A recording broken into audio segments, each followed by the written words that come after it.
Tofte, and it is my pleasure to serve as the Director of Education for the NCFCA. Since 2001, NCFCA has empowered Christian students to to apply and communicate their worldview with skill and clarity. Through regional and national competitions supported by robust training and curriculum, tens of thousands of students have demonstrated confidence and excellence in communicating truth with grace. To meet your own challenge, visit www.ncfca.org. We're so glad that you joined us for our free online summit. This one-week workshop will lay a firm foundation for a variety of speech and debate events. In each session, you'll enjoy 30 minutes of live teaching, followed by 2 fantastic giveaways. This morning, we'll be giving away a $50 Amazon gift card from our friends at Wave and a full scholarship worth $499 to the Forge Leadership Summit. Then we'll finish up our time together with a live Q&A session. And this week is just the beginning. If you're ready for the next challenge, then register for the NCFCA Online Intensive, taking place August 3rd through the 7th, with interactive sessions and virtual breakout room activities and instant feedback from coaches. You'll leave with a step-by-step plan that you can implement to prepare and present a great speech for any occasion. Now, spaces are extremely limited, so visit ncfca.org/intensive to register today. To get the most out of each session, we want you to fully focus on the speaker. So we'll be pausing the chat box occasionally while the speaker is sharing. If you have questions about NCFCA, either our resources or our competitive opportunities, join us on Wednesday through Friday afternoons at 4 p.m. Central Time right here, and we'll share some information about our league and then answer any questions that you have. If you need technical assistance during this session, email summittech@ncfca.org, and we'll help you as quickly as possible. Now, if you have questions about the specific material that's being presented in this session, please submit them by clicking on the Q&A feature at the bottom of your screen, and we'll answer as many of those questions as possible at the end of our session. In 2 Timothy 4, verse 2, the Apostle Paul writes, "Preach the word. Be ready in season and out of season." You know, you'll never know when you'll be given the privilege of the platform. But in session 4, preparing for Impromptu, you'll learn how to prepare stories and ideas in advance, how to understand topics, and then to apply what you know, whether that's in competition or whether in life. Your instructor today is John Tofte. John is a Region 6 NCFCA alumnus who competed in 3 debate styles and 10 speech events, placing first in team policy at the 2018 National Championship and second in moot court at the 2019 National Championship. He currently offers private online coaching while pursuing a double major in business administration and communication studies at Lincoln Christian University. And as a side note, he's my oldest son. So please welcome John Tofte. Morning, everybody. A few months ago, I applied for a job. The first step in the interview process was entirely online. I clicked the button to begin the interview and a question appeared on the screen, along with a 2-minute countdown. I immediately panicked. When the timer reached 0, a light came on, indicating that they were now recording my response live. For the next half hour, I repeated this process with a variety of topics. And at the end of the interview, I was very thankful for the impromptu speech training that the NCFCA provided me. The NCFCA defines impromptu as a limited preparation speech in which the speaker draws a topic and is given 2 minutes to prepare a unique and meaningful 5-minute speech. In reality, impromptu speaking is platform speaking in a hurry. You will walk into a room and draw a card with 2 topics on it. Make sure that you read both of the topics. Then select the one that you feel best equipped to prepare a speech on. From the time you draw your topic, you will have 2 minutes to prepare a 5-minute speech. You can take notes on a piece of paper during your prep time, but you can't use your notes while you're giving your speech. Impromptu speaking is one of the best real-life skills that NCFCA has to offer. Can you think of an example where you might need to speak with very little time to prepare? You can now type your answers in the chat box.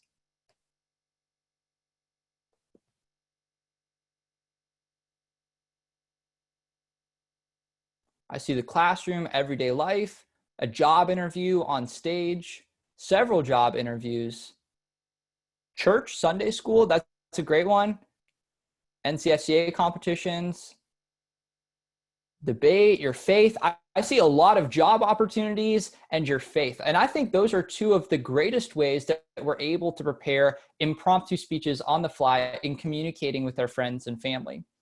Class discussions, presentations, yep. Conversations where you meet people. And then unexpected speaking opportunities is also another one, such as in a meeting or at a work event. Trying to convince your dad to buy you a car. Yep, you let me know how that one goes. Talking with your friends, writing tests. Absolutely. There are so many ways that we can use impromptu speaking. Mark Twain once said, "It usually takes me more than 3 weeks to prepare a good impromptu speech." I once even drew this quote in an impromptu round, and I completely agree. Now you might be thinking, I thought impromptu was supposed to be little to no preparation, yet this teenager is telling me to spend weeks practicing. How can I prepare for impromptu? Well, we can prepare for impromptu by reviewing the speech structures, understanding the topics, collecting stories, and using prep time well. First, let's start by reviewing the structure. Yesterday in session 2, Andrew Pudawa shared several ways to structure a platform or limited preparation speech. What do all of these structures have in common? You can comment your options in the chat box below. There are 4 structures. What do all of them have in common? The introduction, yep. The introduction and the conclusion. That's correct. Now, which part is different? The body, yep, the 3 main points. I've seen the body, the middle stuff, the body. That's all right, yep. So the part that we're going to change is the middle. In impromptu speech and platform speeches, it's kind of like different kinds of sandwiches. They all have the bread. You get to choose the stuff in the middle. So we're always going to have an introduction and a conclusion. We get to choose the middle part. All platform and limited preparation speeches have an introduction, a body, and a conclusion. The introduction typically includes a story or a hook, something that can grab the audience's attention. In the introduction, you'll also provide the background, any key details or definitions that you may need to provide, and a quick connection with the audience to orient them on the topic that you are providing. Next, you'll provide the topic and the thesis. In impromptu, you're given a topic, and you must state that topic in your speech. It's a rule for impromptu. For example, today I have chosen the topic of hope. That is a topic. Hope may be a topic that you draw in an impromptu speech. Now, there's an important distinction that I would like to present. A topic is not a thesis.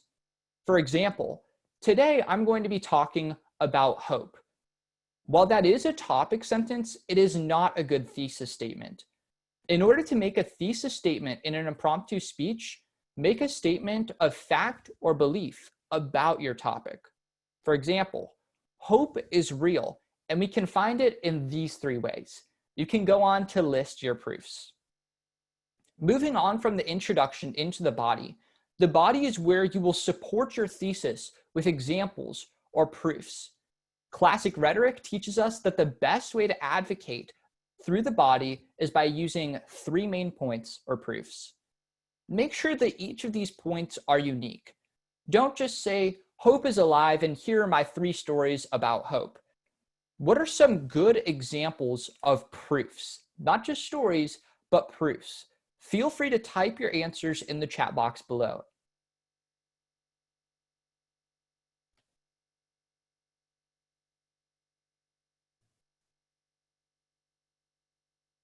Premises, hope is a virtue. That's a good one. Hope is a virtue.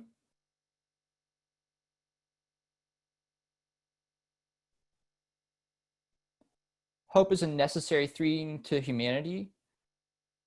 hope is believing, hope is always there, strength in trial, anecdotes of history. I think these are all really good. Absolutely. An example that I've prepared for you guys of a good proof could be hope prepares us for uncertainty in the future. So now that you have 3 separate and identifiable proofs, let's move on to the conclusion. The conclusion is where you will restate your thesis, you'll impact your speech, and then you'll link back to the opening story. So in summary, you're going to introduce what you're going to say. You're going to say it using proofs, using explanations, using stories, explain it, prove it, and then finally tell the audience why you said it, impact the topic, make it feel relevant to the audience. Now that we have some of the structure out of the way, let's move on to some of the topics that you may encounter. According to the NCFCA Impromptu rules, topics will be taken from the categories including abstract words, phrases, quotations, or table topics. You will always be given 2 topic choices, and you'll get to choose the one you want to speak about. Let's start with abstract words, such as stress or submission. The benefit to abstract words is it's easy to centralize your thesis because the topic is so constrained. A couple of tips for abstract words. First, avoid the simplistic topic and 3 example speech. You're going to want to expand your speech rather than following the very basic outline. Instead, make a statement about the topic and then pick a structure that will help you explain or support your thesis. If I had to choose between these 2 topics, I'd probably talk about stress. I just rode with my family of 8 in a tiny Honda minivan from central Illinois to Minnesota. For a thesis statement, I might say stress builds strength when we refuse to quit and stay the course. Now that we've talked about abstract words, let's move on to some phrases that you might encounter. A couple of phrases might include worth the wait or wishy-washy. A couple of tips for phrases. The first tip for phrases is make sure you understand the meaning. If you don't understand the meaning of a phrase, it's going to be very difficult, if not impossible, to give a good impromptu speech about that topic. Can you summarize the meaning? Worth the wait. How can we summarize that meaning? Boil down the phrase to one central word of meaning that you can write your outline based off of. For example, worth the wait. As I think about worth the wait as a phrase, what is one central idea that I can build my thesis statement and my structure upon? I would boil it down to patience. Patience allows us to wait.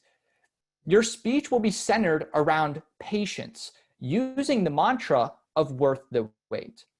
Now let's move on to the example of wishy-washy. We're going to open the chat box one more time just for you guys to be able to provide one word that you think could summarize wishy-washy. What is one central word that you would summarize wishy-washy as? Uncertain. That's a great one. Uncertain, indecisive, unpredictable. Yeah, absolutely. I think all of those are great words. So you'll pick one word that you can structure your outline upon, and then you can use the phrase as a mantra throughout your speech. Phrases make great mantras. In the intensive, we're going to spend an entire session diving into the topic of making your message stick with a mantra. Now let's move on to quotes.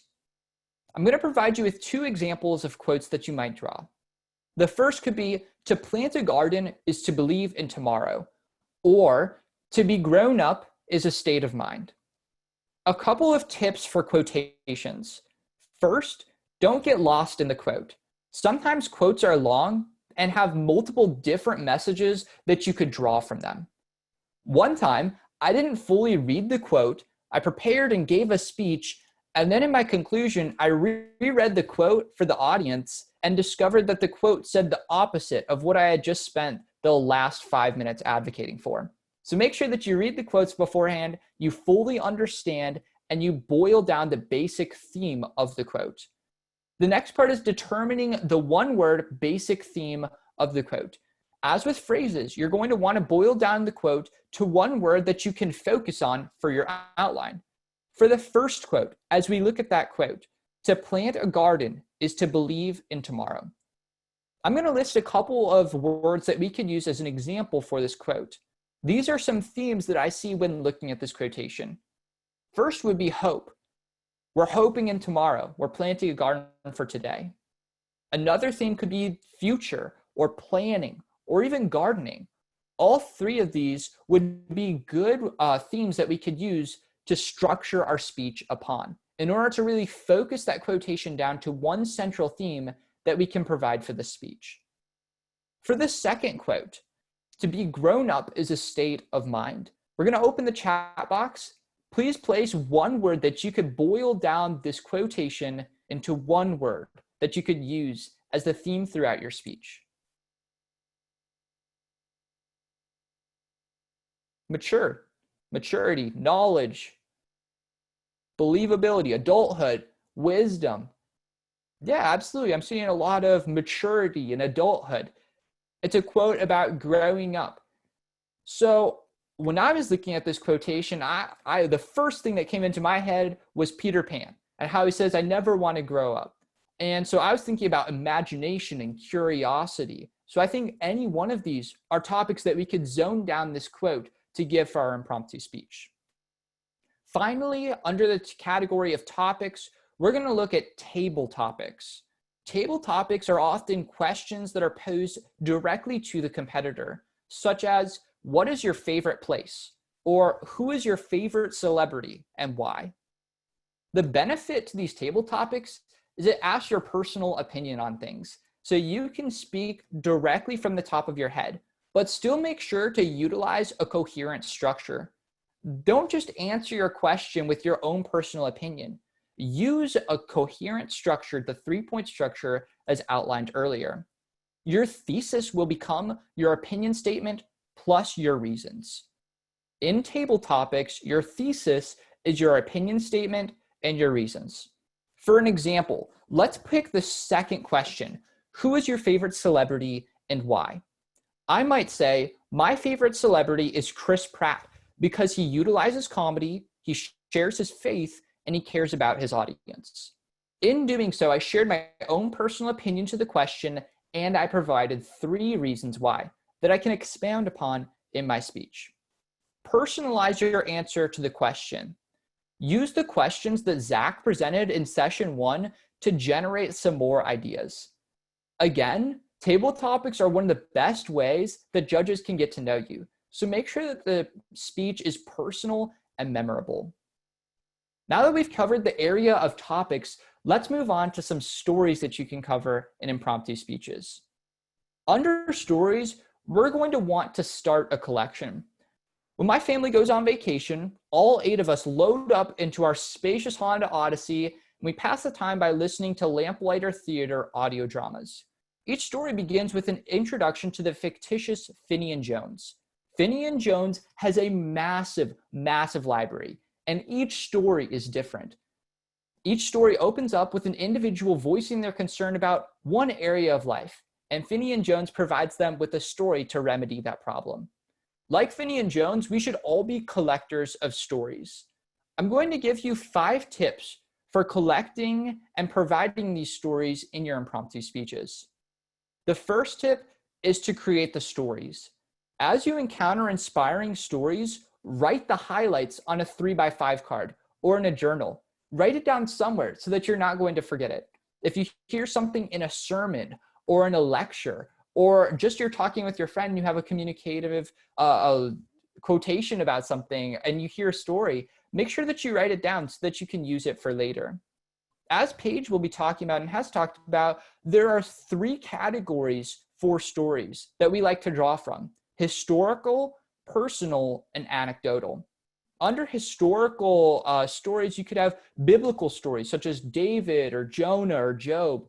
You could also have major movement leaders like Martin Luther King Jr. or even Adolf Hitler. Under personal stories, you could talk about specific struggles or obstacles that you've encountered and how you've overcome them. I also like to provide family stories because it helps me connect to other individuals who might be on the judging panel or in the audience. And finally, we have anecdotal stories. These might be Aesop fables or analogies. Now that you've created the stories and you've written them down somewhere, make sure you tag them. That is the second tip. We're going to want to tag the stories. Write the theme or topic in the right-hand corner of the card. If you write down a story about Lucy from the Chronicles of Narnia, and it was an example of how she showed bravery in a situation, you might write bravery on the top right corner of the card so that you can know if you're giving an impromptu speech on bravery, Lucy from the Chronicles of Narnia would be a great example to give. The third thing that we're going to want to do is store these stories somewhere. You're going to want to put your story cards in a 3x5 card box. Or if you're the journaling type, you might want to use a journal to keep track of some of these stories. Make sure that you're practicing these stories. Tell one story a day, aiming for about 60 to 90 seconds. You're rehearsing these stories. You have a collection of stories in your mind so that anytime in an impromptu speech, you can provide that story. The fifth and final tip is simply to memorize these stories. Once you've created the stories, you've tagged them, you've stored them in a place, and you've practiced them, memorize them so that on the fly, you will be able to provide coherent and well-structured stories to your impromptu speech. Fearing prison, Chinese Christians memorize scripture as fast as they can. When asked why, one woman answered, "They can't take what's hidden in your own heart." Caleb Park reported this from Fox News, and I think it's a really perfect illustration of why we ought to be memorizing stories in the first place. It helps us hide things in our heart so that at the proper time we can rehearse it and give it to someone when it's appropriate. The final thing under the topic of stories is use stories when it's appropriate. Don't be giving pre-scripted speeches talking about one specific story just because you like that story. Don't cram a story just into a speech just because you have a good story memorized. It must fit cohesively into the overall structure. Don't reuse the same impromptu speech every single round. This defeats the very purpose of impromptu, which is to present and arrange your ideas in a limited amount of time. Rather, provide a framework of various major themes and stories that you can use so you will be prepared for any topic. Now that we've covered some of the stories and how we can prepare for them, let's move on to some basic strategies for impromptu. The first main strategy is to use your prep time. Use your prep time to the fullest extent and use it wisely. You don't get any brownie points for using less prep time. I used to think that going into an impromptu speech round, if I only used 30 seconds and then gave a fantastic speech, the judges would be like, "Oh my goodness, he didn't even need that much time to prepare. He just gave an amazing speech."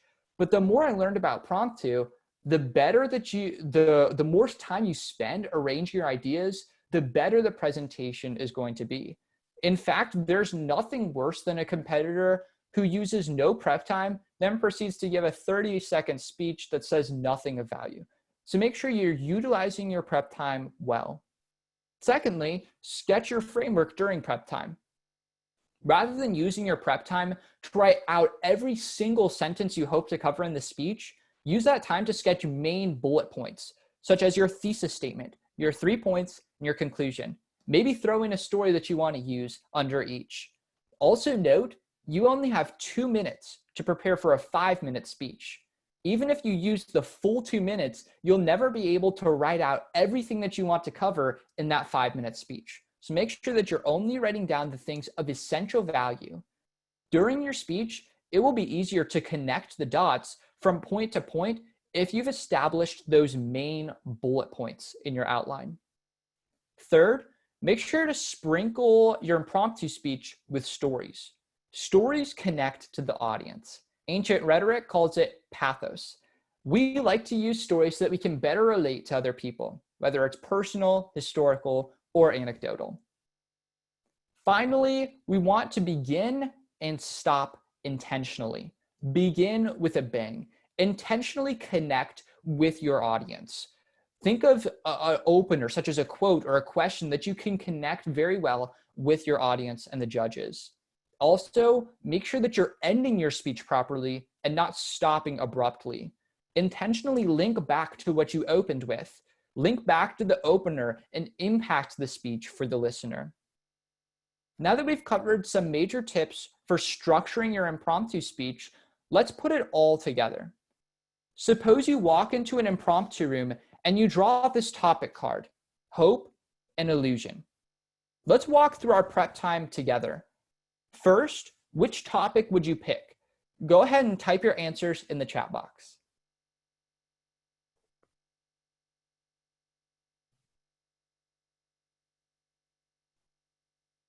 One person said illusion. Everybody else is saying hope. We see a couple illusion. It's mostly hope. All right.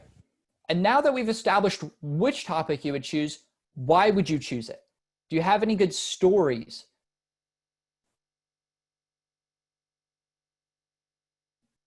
What statement of fact or belief could you make about this topic, such as your thesis statement? I see some people talking about magic tricks, Pandora's box, things that they can use for illusion. Hope is unexpected at all times. Without hope or nothing. Okay? So if we were going to choose the topic of hope, I would say maybe hope is real and we can find it through, and then list 3 reasons why. All right. Now, how would you support your thesis with proofs? In this case, let's just go with the illustration of hope. I think that's what most people led with. For hope, what are some main central topics, some main points or proofs that you can think of? I see someone said hope can be found anywhere at any time. Hope is the basis of our faith. Hope gives us courage. That's great. Yeah, absolutely. Some people are giving stories. Yep, absolutely. Great, let's move on to some stories. I see a couple people giving stories. What are some stories that you would introduce or add to your topics? Spider-Man, The Wizard of Oz. Star Wars, okay. Yeah, absolutely. Your hope in Jesus, that's great.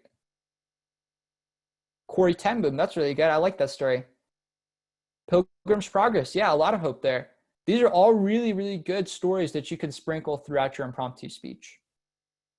Now, how would you introduce your topic?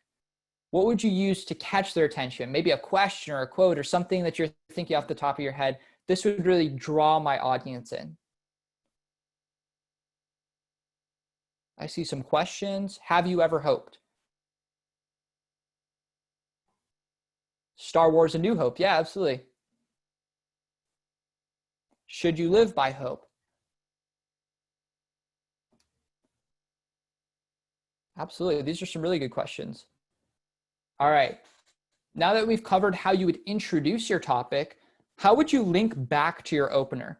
How would you tie everything together? What sentence would you leave the audience with?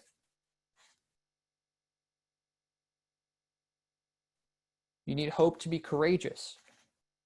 Now, do you have hope? Yeah, that's really good.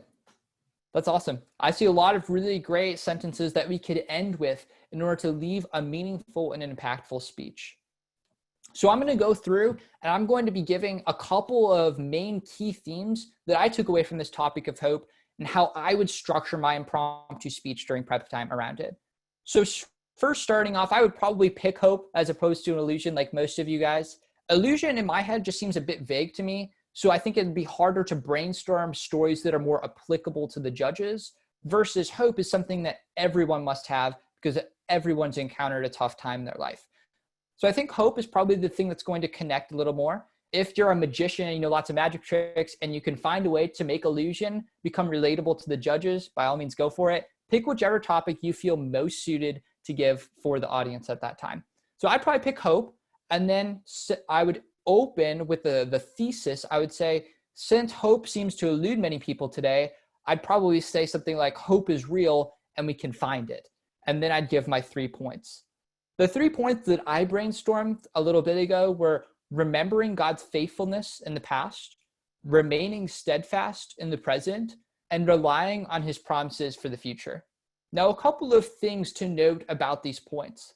The first is that it's an alliteration. So it's going to help the judges remember your three main points maybe a little bit better. We have remembering, remaining, and relying. These three R words are going to stick in the judge's head. You don't always have to use an alliteration in impromptu rounds. If you overuse it, it could be a little bit cheesy, but it is helpful in order to help the judges connect with the message that you're sharing. Also, each one of these is parallel. So we're remembering God's faithfulness. We're remaining steadfast in the present, and we're relying on the promises for the future. So we're talking about the past, the present, and the future. So inevitably, when we're brainstorming stories, I'm going to want to provide stories about remembering the promises in the past. I'm going to want to have something about the present, something that's happening right now.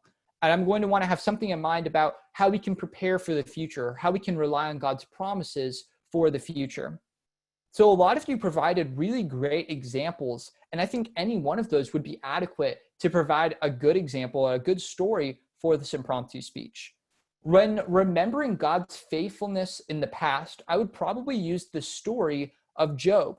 Job says, "The Lord gives and the Lord is taken away. Blessed be the name of the Lord." So he's remembering God's past faithfulness, and so that gives him hope for the future. For remaining steadfast in the present, I'd probably talk about the NCFCA providing online training during the coronavirus. During this coronavirus, this unprecedented times, we all have to have hope, and we're all preparing to the best of our abilities right now.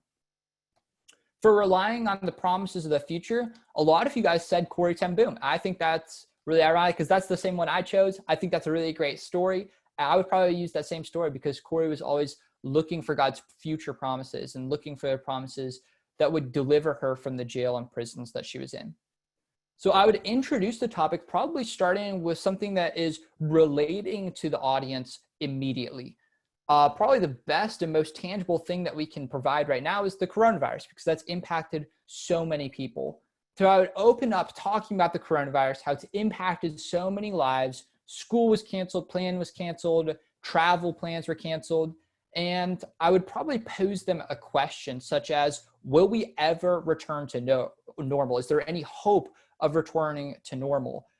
And once we've introduced this topic of hope, I would then provide my topic sentence stating that I drew the topic and have chosen the topic hope. And then I would provide my thesis statement that is, hope is real and we can find it. Finally, I would link back to the opener in my conclusion, still talking about the global pandemic. And though times are uncertain right now, by remembering God's promises in the past, being steadfast in the present, and trusting his promises for the future, we can find hope. So these are some of the areas that I would structure my speech around. That's how I would structure with the introduction, the closer, the three main points, and some stories that I would sprinkle. The benefit of impromptu is it's going to look different for everybody. You're going to be having 2 minutes to prepare a 5-minute speech. So make sure that you're using this time well, because it's going to help you through every area of life. Now we have some great giveaways that Natalia is going to be discussing. Thank you, John. So good to hear about how to prepare an impromptu speech. And Natalia, I'm going to invite you to the screen because I know you have some great giveaways from our sponsors today. Yes. Good morning, everyone. Again, great job interacting and putting your speeches together here in practice. A few reminders, because once again, we have many of the same questions in each session. Where do you go if you want to access the NCFCA Comprehensive Guide to Speech or Value Debate or Policy Debate? A lot of what John was teaching comes from the NCFCA Comprehensive Guide to Speech. And so if you still have questions about how to prepare your impromptu note cards or notebooks ahead of time and get those stories together, check out this resource. The link is on the screen for you. Additionally, we're still running our preseason affiliation discount. And so just to clarify, because there have been a few questions about what this means, you can save $50 off the regular season pricing. So typically it's $150. You can take $50 off. That ends this Friday at the close of the online summit. So take advantage of that opportunity. Our giveaways today, the first one is from Wave Leadership College, and they are giving away a $50 Amazon gift card. I'm guessing that y'all are excited about that. You can always find something fun on Amazon, especially in this time of quarantine and staying at home. So The winner of today's giveaway is Faith Merrithew. Congratulations. You've been posing some great questions and participating really nicely in the chat. So we appreciate you. If you could email summittech@ncfca.org, we'll make sure that you are able to claim your prize. The second giveaway is from Forge Leadership Network. And this is, again, a full ride scholarship to their 2021 Forge Summit. And the winner of that giveaway is Joseph Troxler. I couldn't read my own writing for a minute there. Joseph Troxler, you are the winner of this giveaway. So please email us at summittech@ncfca.org, and we'll make sure that you have everything you need to claim this full ride scholarship to the Forge Leadership Summit. Thank you all. I'm going to turn it back over to Amy Joy and John as we dive into answering your questions. That's great. Thank you, Natalia. And I'm also going to invite on screen Mr. Zach Rosa, who is serving as our speech team lead for the online intensive that's taking place August 3rd through the 7th. Both John and Zach are alumni of this league. And so, guys, I'm so glad that you're here to answer some of these great questions today. So let's jump right in. John, can you talk to the student who says, I walked into a room, I drew a card, and I know nothing about either of the topics that are on that card? What are some of the strategies that you used in that situation? I have definitely been in that position. I'm sure Zach's been in that position. Pretty sure anybody who's ever done impromptu has been in that position at one point or another. I've given so many impromptus where I had nothing and didn't know what was going on. I think probably the best way to prepare for that so that you don't find yourself in that scenario is to follow the 5-step model of preparing stories. So you have stories with a wide variety that you can apply to any topic. But the example that I gave where I was kind of caught off guard, the table topics, who's your favorite celebrity and why, I didn't prepare any stories about that. I hadn't had anything in my mind. I had to ask myself a lot of questions. Who would I say is my favorite celebrity? I wasn't allowed to watch a lot of movies as a kid because I was homeschooled. So I had to really start brainstorming there.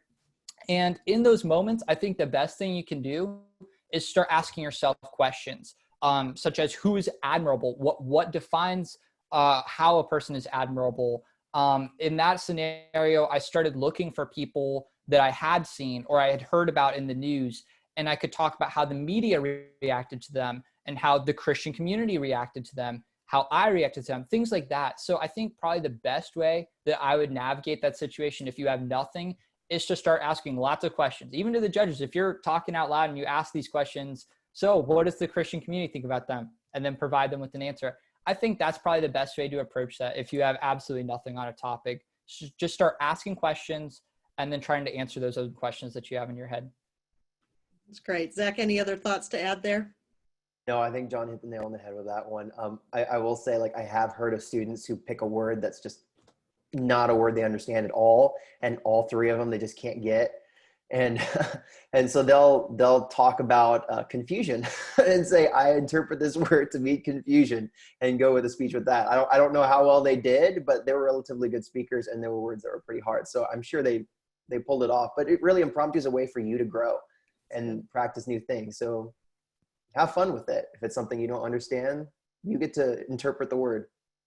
And John, one other thing I would say is don't be afraid of something that you don't know, because this links back to the whole aspect of impromptu being real life applicable. Mm-hmm. Because in real life, you're going to be asked questions that you don't know. Right. And it's perfectly okay to get up and say, I don't fully understand this topic, but here's what I take it to mean.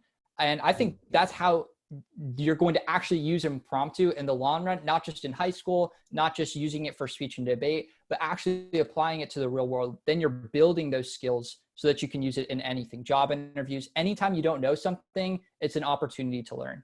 Right. I will share one of my funniest impromptu rounds that I watched. We were in North Carolina, and the round was being conducted in a dorm room that had 2 sets of bunk beds. And I kid you not, we were elbow to elbow, the 3 judges in the room, and the student who was competing, his head was like the only thing you could see between these bunk beds. So it was a very, very close space, and he drew the word crowded. And he used humor. So it's not that he didn't understand the topic, but I loved how he used his current environment and just drew a story that we could all share together. So that was really fun. John, can you go over just the basics of impromptu again? So we know this is a limited preparation speech. What are those specifics again for the preparation time and the speech time?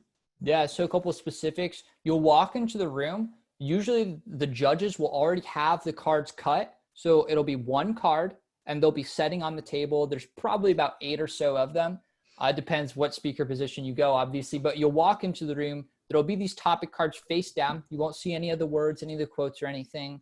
Then you'll draw your topic card to look at what your topics are. And as soon as you draw your card, the timer will start.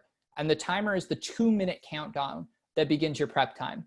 Then during that time, you'll look at your card and there will be 2 topics available. So whether it's words or phrases, quotes, table topics, there will always be 2 options that you're presented with.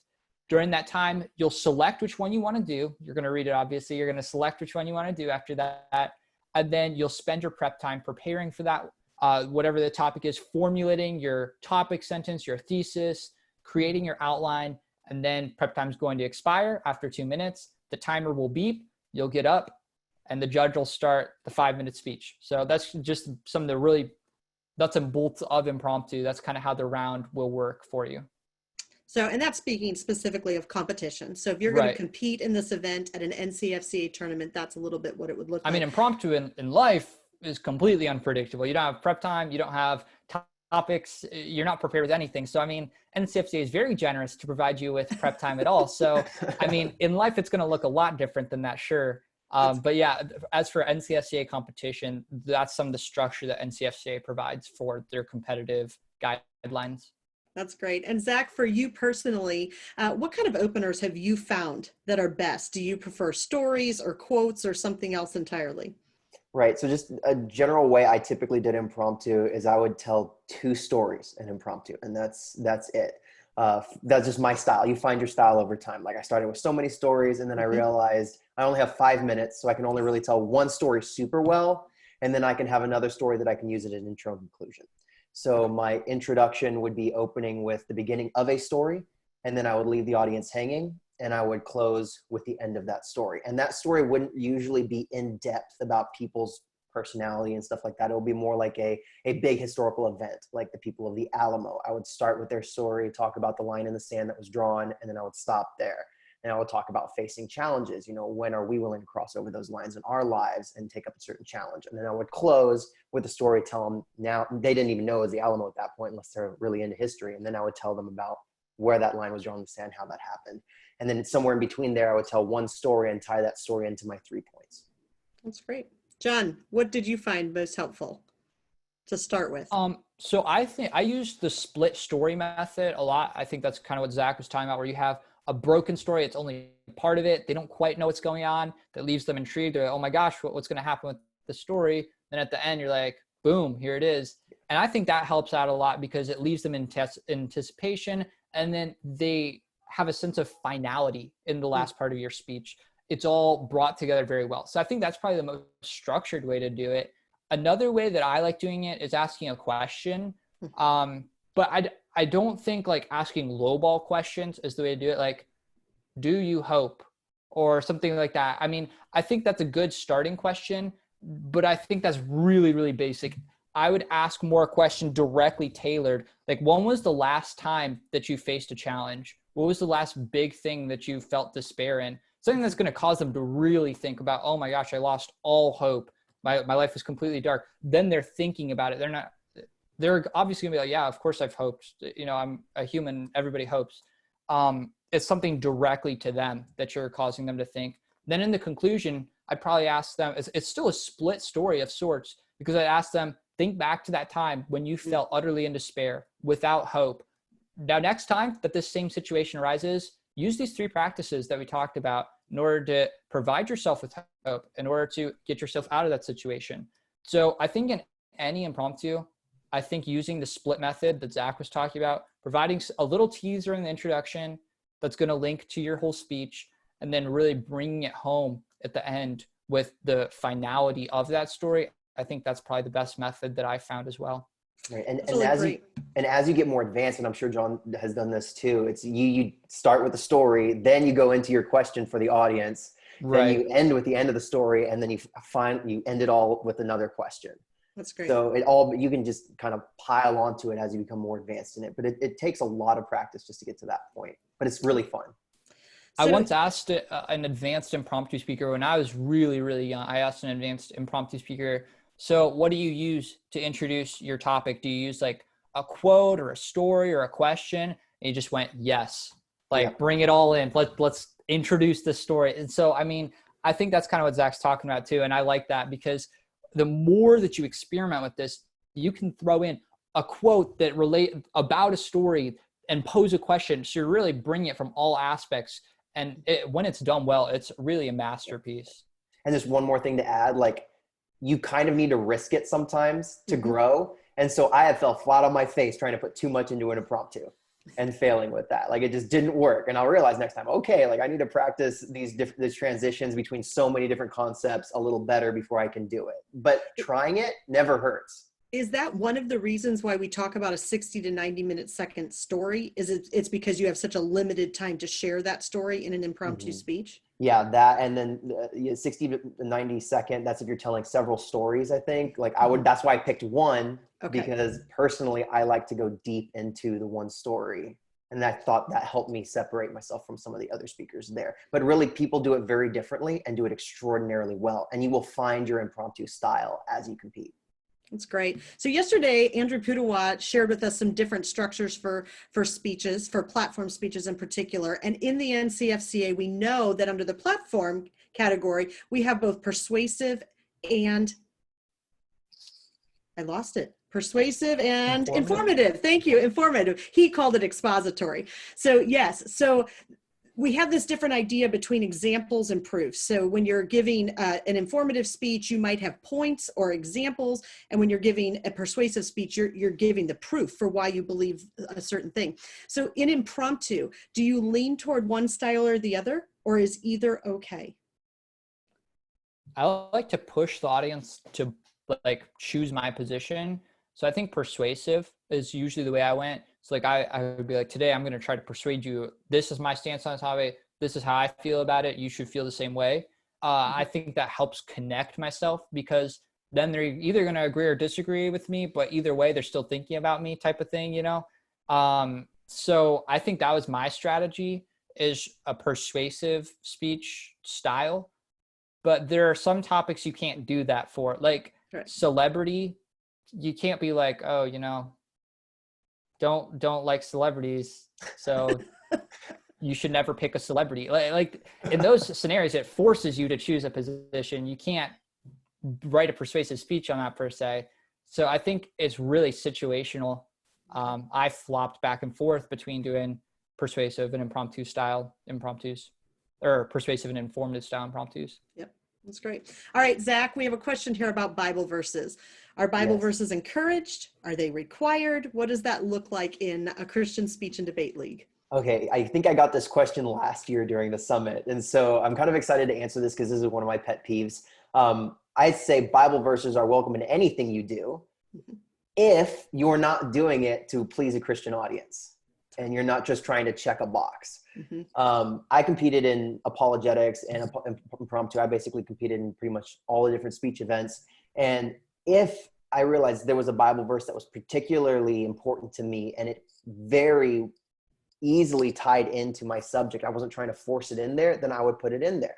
If I realized that in this particular impromptu speech that I'm giving, the only reason I would add a verse is to please a Christian audience, then I would not put the verse in there. Because I wanted to make sure that I was very intentional with how I use scripture. And there are many times you can impact people. And, you know, I would talk about people who were Christians, and that didn't necessarily mean I would always have to put a verse in there. And some of my speeches didn't have anything about people either being Christian or a verse in there, but it followed definitely Christian principles as I went. But I realized that for me to put it in there in this particular speech with only 2 minutes of prep time, and I didn't know particularly what I wanted in there, then I would try to have to force it. And I wanted to be intentional with how I use scripture. And so that's kind of how I look at it. I don't like seeing when people just kind of force a verse in there. That's great. John, any other thoughts on that? Yeah, I mean, just like I talked about earlier in the session, you're going to prepare all these stories, but you're not going to use the same stories every single time. So when I first started Impromptu, I thought it was, okay, you write a really good speech and you give it lots of times, and you figure out how to make the same basic speech about perseverance apply to the same speech about hope and future and all these things. So you're giving the same speech lots of different times and just reworking it so it fits the topic. And the more I competed in Impromptu, the more I realized that's like the exact opposite of what you should be trying to do. So like Zach said, it should never be forced. Just as with stories, you would never try to force a story and shoehorn it into a speech just because you thought you could present a story really well. Obviously, you're going to have lots of great Bible verses memorized, hopefully, but that doesn't mean all of them are going to apply in a particular scenario and in the given impromptu topic. So I'm all for a Bible verse when it relates to the topic well, and when you can use it well to impact the audience. But I think preaching to the choir and really trying to like manipulate the audience into liking you because you used a Bible verse, I think that just comes off manipulative a couple of times, and it kind of distracts from your central point if you're giving a Bible verse that has nothing to do with your point and you're trying to wrap it in there, tie a bow on it. I think that can do you more harm than good sometimes. So use it when it's applicable and when it can bolster your argumentation and bolster your point. That's great. Okay, guys, we have just a few minutes left, and we have a lot of brand new folks that have joined us this week. And so I would love for you to think back in your early days in Impromptu and tell us one story, either a funny story or a big flop that you experienced, and then how you pressed on through that. I can go, Zach. I've got one off the top of my head. So when I was competing in Impromptu, the same person could judge you in Impromptu several different times. So I could have someone judge me in round 1, be the same person judge me in round 2 and 3. Or I think maybe it's up to 2 times they can judge you. But anyways, same person judged me twice, back-to-back rounds. I didn't know it. I gave pretty much the exact same speech, same points, same argumentation, same examples, literally the same exact speech. I think my topics were like perseverance one round, and then a quote about perseverance the second round. I was like, oh yes, this is easy for me. So I gave like the same speech, and the same judge like wrote on my second time watching the speech, they're like, you gave the same speech. This wasn't impromptu. This was like canned. This was all rehearsed. It felt so forced. It was so unnatural. And that's when I learned, oh shoot, I've got to actually experiment with this, and I have to actually test the waters, and I've got to fail a couple times, but I can't just keep doing the same thing over and over again. That's great. Zach, any funny stories from Impromptu? Yeah, I mean, it's not as funny as it is. It's just when you're a beginner starting out in Impromptu. I remember my first Impromptu speech I ever gave. It was like a historical example, a personal example, and a biblical example. Yes. And like, that's all I did for my first Impromptu speech. And the thing that you should try to do when you're starting out Impromptu, it doesn't even matter if it's not great, because mine was not great. It's almost impossible to have a great first Impromptu speech ever. What I'm trying to do when I'm starting out is force myself to operate within the framework of that outline that John talked about. And as you do that, as you force yourself to continue to do that, then you can expand from there. And it's easy to grow when you already have a framework from which you can notice where you need to grow in. I started to realize, oh, I need more of an impact for my audience. That would make my speech stronger, because right now I'm just giving 3 examples and I'm ending. And then you think, oh, I really need to work on my roadmap. My roadmap is pretty blah. Just like, first I'm going to talk about the personal example, a historical example, and then a biblical example. And you turn that into something along the lines of, first we're going to draw characteristics out of a life well lived. And then we're going to examine the impact of said life. And finally, we're going to turn inward and be introspective and look at our own lives. What are some characteristics we can draw from this individual life and apply to our own? So those will be my 3 points. So you got to grow, and you see where, because you have that framework, where you need to grow, where you need to change. And you can grow pretty quickly by doing it. But of course, my first year, it was rough. My first few tournaments, not very good at Impromptu at all. But even by the end of that first year, I was able to do extremely well by having that framework. And really, I think the framework is the most important thing to have when you're doing Impromptu, something that you can look at and say, I need to grow in this particular place right now. That's great. I was standing in the hallway at a tournament once, and a young man who was probably no older than 12 came out of a room, and his dad was there, and he said 30 seconds, and they both cheered, and they were so happy. And curiosity got the better of me, and so I asked what they were so happy about. And he had set a goal that his impromptu speech, that he would be able to speak for 30 seconds without running out of the room. And so they celebrated that milestone. And I love that, because that's what this is all about. You don't start as an expert. You don't start as a pro at this. You grow in it. And so along the way, set some milestones for yourself. And if you're part of a local club, or you can be part of a local club, a lot of clubs will practice impromptu every week. So every student will give up and give some type of an impromptu speech so that you have practice. We do have just a few last questions about the technicalities of impromptu here. John, you mentioned storing your stories in a box. Are you allowed to bring that box into the round with you? No, so the box is more for you during your preparation before impromptu, like before you're even at a tournament or anything like that. Just be rehearsing it. I mean, you can go through your box, or if it's in a journal, that works great too. Just be reviewing your stories. The goal is to get them practiced, rehearsed, and memorized, because you can't have the box. So that's why the last step is to memorize them, because then it's in your head. You don't have to have the note cards with you, because you can't have those in competitive impromptu.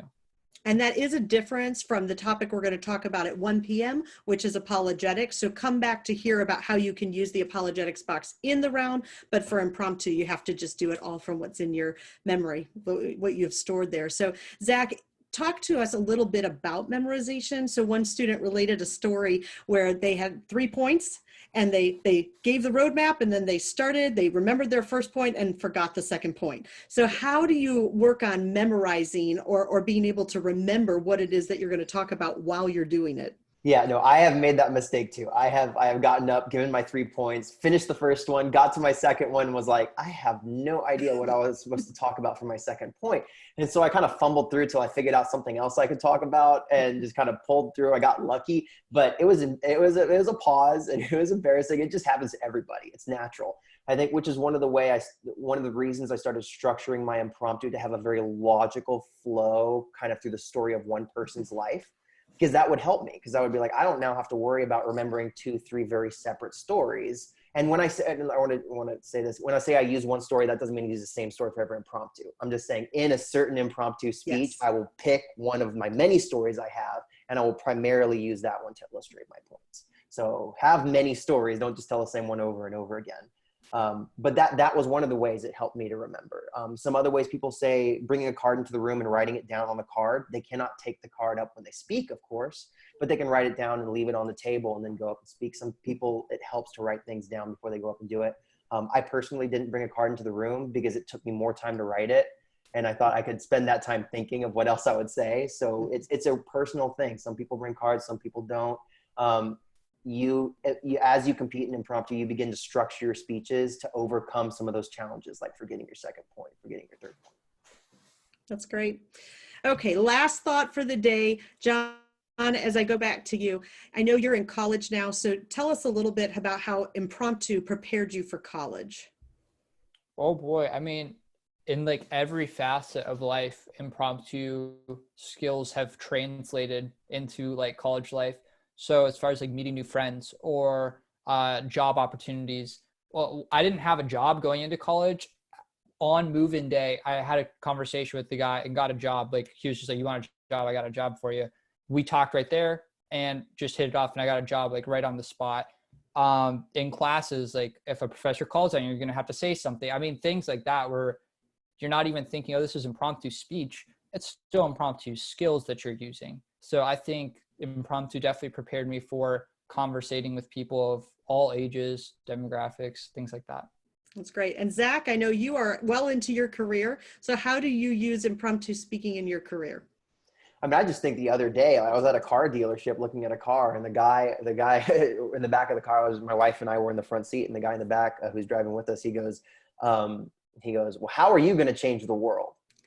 And I was like, wow, I have never been asked that from a car salesman in the back of my car. But so, you get those opportunities just like that.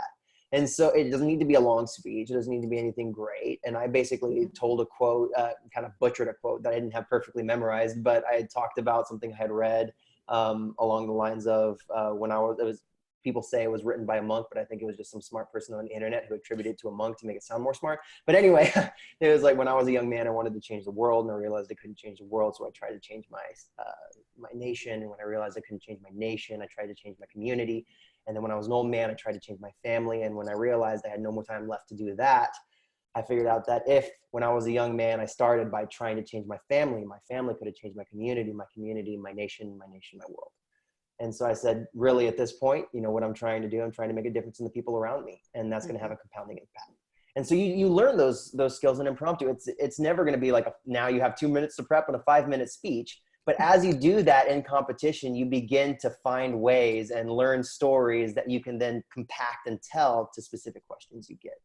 That's great. So and I will note one more thing, like as we talk about these things, if you have questions about specific things regarding what you can and can't do in Impromptu, the rules are available. You can reference all of those and see in detail what you can't and cannot do. So always reference the rules of any speech event before you compete, and be very familiar with what the rules are. That's great. I just want to thank both of you so much for being here.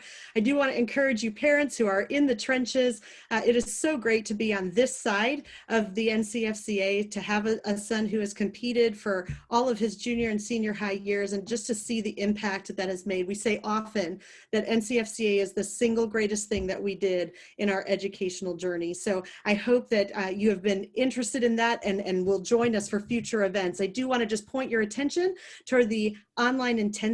We do have a few slots left in our speech track. So go ahead and visit ncfca.org/online intensive if you would like to attend that event. And come back this afternoon. We have 2 more limited preparation speech categories. So we're going to be talking about apologetics at 1 o'clock with our good friend Chap Bettis of the Apollos Project. And you're going to learn how to really investigate what you believe, why you believe it, and how you can share that truth with others in a respectful, conversational way. And then at 3 p.m., we're going to have Melanie Corley share with us about extemporaneous. And that's really evaluating what's going on in our world. How can we have an articulate response that is going to impact the culture around us? So we're so glad that you've joined us today, and we'll see you back here at 1 o'clock.